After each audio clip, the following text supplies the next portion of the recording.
Setelah Insinyur Soekarno menyampaikan pidato kecilnya, sidang kedua berlanjut pada tanggal 10 Juli 1945 sampai dengan 16 Juli 1945. Sidang kedua BPUPKI setelah dibuka oleh Ketua Dr. Haji dilanjutkan dengan penambahan anggota baru, yaitu Abdul Fatan Hasan, Asikinata Negara, Suryo Haji Minjojo, Muhammad Nur Besar, dan Abdul Khaffar. Kemudian, Insinyur Soekarno selaku Ketua Panitia Kecil melaporkan hasil kerjanya bahwa Panitia Kecil telah menerima usulan-usulan yang telah dibagi menjadi 9 kelompok. Selamat pagi semuanya, salam sejahtera bagi kita semua, para anggota dan Panitia Dokuritju Zumbi Kosakai. Kita puji syukur kita panjatkan kehadirat Tuhan Yang Maha Esa, bahwasanya hari ini kita akan mengadakan sidang kedua BPUPKI. Saya sebagai ketua membuka sidang kedua BPUPKI. Sekian sambutan yang saya sampaikan. Bila ada yang salah kurang dalam perkataan saya, mohon dimaafkan. Terima kasih atas perhatiannya sekalian.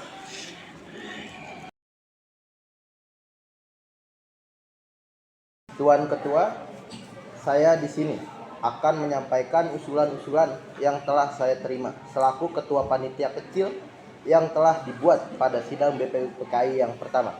Usulan-usulan yang dapat saya terima adalah: 1. Usulan mengenai dasar negara. 2. Mengenai unifikasi atau federasi. 3. Tentang keuangan. 4. Tentang agama dan negara. 5. Tentang pembelaan negara. 6. Tentang bentuk negara dan kepala negara. 8. Tentang daerah. Dan yang 9 adalah meminta merdeka selekas-lekasnya. Paduka Tuan Ketua, saya juga akan mengumumkan bahwa ada anggota baru, yaitu Abdul Fatan Hasan, Asikinata Negara, Suryo Hamidi Jojo, Muhammad Nur Besar, dan Abdul Khaffar.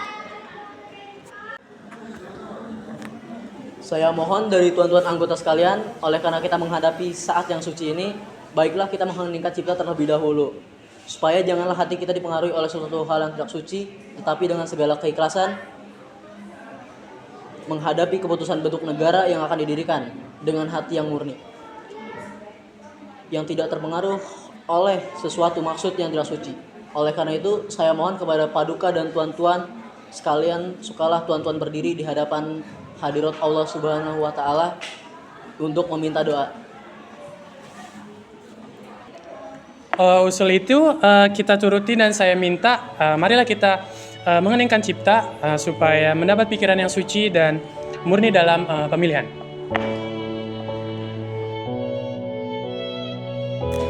Bagi anggota yang muslim, mari kita membaca Al-Fatihah untuk memulai persidangan kedua ini. Sedangkan yang non-muslim berdoa sesuai dengan kepercayaannya masing-masing. Berdoa mulai. Al-Fatihah. Para anggota BPUPKI mulai berdoa menurut agama dan keyakinan masing-masing. Berdoa selesai. Tuan-tuan, mari kita mulai pemungutan suara ini dengan cara voting. Mengapa harus dengan cara voting? Mengapa tidak dengan musyawarah saja?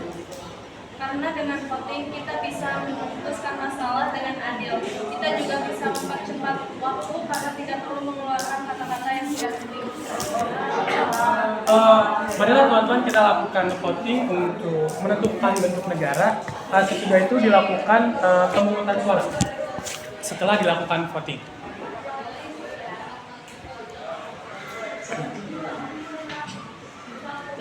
Ketua, kami sudah mengetahui bahwa ada 64 sistem, yaitu 55 memilih sistem republik, 6 sistem kerajaan, 2 sistem lain-lain, dan 1 sistem belangko.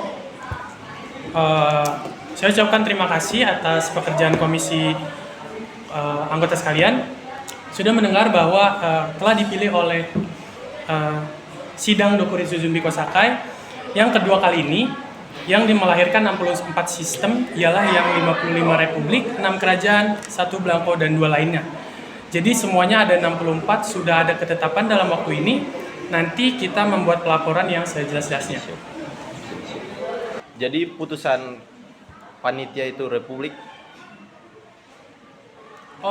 Sudah terang.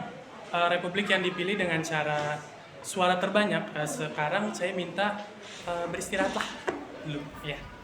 Baik. Semangat nasionalisme dan patriotisme terlihat sangat nyata dalam perbincangan dalam sidang BPUPKI tanggal 10 dan 11 Juli 1945 ketika membahas masalah wilayah negara. Semangat tersebut antara lain dikemukakan oleh beberapa tokoh berikut ini. Maka apabila bangsa Indonesia pada masa ini mempunyai ketinggian kehendak dan kemauan dan menjunjung tinggi apa yang angan-angankan, hendaklah sanggup pula mengakui bahwa tanah Melayu itu sebagian dari tanah air kita. Tanah Papua itu sumber kekayaan kita. Janganlah sumber kekayaan yang diwariskan oleh nenek moyang kita itu hilang dengan sia-sia belaka. Oleh karena itu, saya setuju bahwa dalam menentukan batas halaman tanah air kita, hendaklah kita berpikir sebaik-baiknya. Janganlah didasarkan pada soal apakah kita sanggup atau tidak sanggup, tetapi pula apakah akan timbul kesanggupan akan merdeka atau tidak. Soal lain pula, berhubung dengan tanah Papua, memang hal ini dalam ilmu pengetahuan, etnologi, bahasa, geografi, ada yang menyebutkan bahwa Papua tidak masuk tanah Indonesia. Tetapi, paham ini hanyalah dilahirkan oleh orang-orang yang mengarang baku yang bersangkutan. Tetapi ada juga paham-paham lain yang mengatakan bahwa seluruh Papua masuk Indonesia. Perkataan Indonesia ini dibuat oleh orang yang mempunyai paham yang mengatakan bahwa Indonesia melingkungi daerah Malaya dan Polinesia.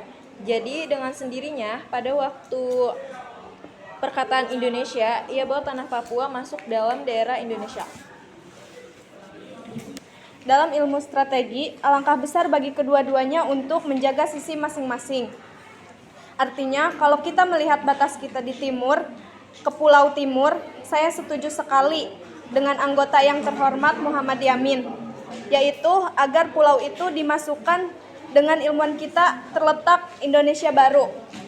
Begitu pula dengan Borneo Utara, di mana terletak Sarawak dan juga negara Papua. Bukanlah kita meminta, tetapi hal itu beralaskan kebangsaan. Jikalau peperangan telah berakhir dan kemenangan akhir pun telah tercapai, kita dapat melengkapkan aturan-aturan itu menjadi aturan-aturan yang sesuai dengan keadaan zaman waktu itu. Dengan pemindahan Indonesia merdeka, ialah seluas Indonesia Belanda dahulu. Jikalau kemenangan akhir tercapai dan ada aturan bahwa rakyat di situ merasa juga ingin masuk dalam lingkungan kita, dengan senang hati mereka akan kita terima sebagai bangsa kita di dalam Indonesia merdeka. Bagaimana jikalau kita menambah Malaya? Ya, kita juga harus menambahkan Borneo Utara supaya masuk ke dalam Indonesia. Bahkan Papua untuk masuk ke wilayah Indonesia. Kami juga akan menambahkan Timor dan Bugis supaya masuk di wilayah Indonesia. Kami bertiga mengusulkan untuk pulau-pulau sekitarnya dapat dimasukkan ke dalam wilayah Indonesia. Paduka Tuan Ketua Undang-Undang Dasar negara manapun tidak dapat dimengerti sungguh-sungguh maksud Undang-Undang Dasar. Dari situ negara kita harus mempelajari juga bagaimana terjadinya teks itu. Harus diketahui keterangan-keterangannya. Dan juga harus diketahui dalam susunan apa itu teks itu dibikin. Dengan demikian kita dapat mengerti apa maksud undang-undang yang kita pelajari. Aliran pikiran apa yang menjadi dasar undang-undang itu. Oleh karena itu, segala pembicaraan dalam sidang ini yang mengenai rancangan-rancangan tandangan undangan dasar ini sangat penting, oleh karena segala pembicaraan di sini menjadi material, menjadi bahan yang historis, bahan interpretasi untuk menyerangkan apa maksud undang-undang dasar ini. Baik, saudara-saudara yang sudah mengusulkan dan memberikan pendapatnya, resmi saya tutup sidang kedua BPUPKI ini. Naskah undang-undang akhirnya diterima dengan bulat pada sidang BPUPKI tanggal 16 Juli 1945.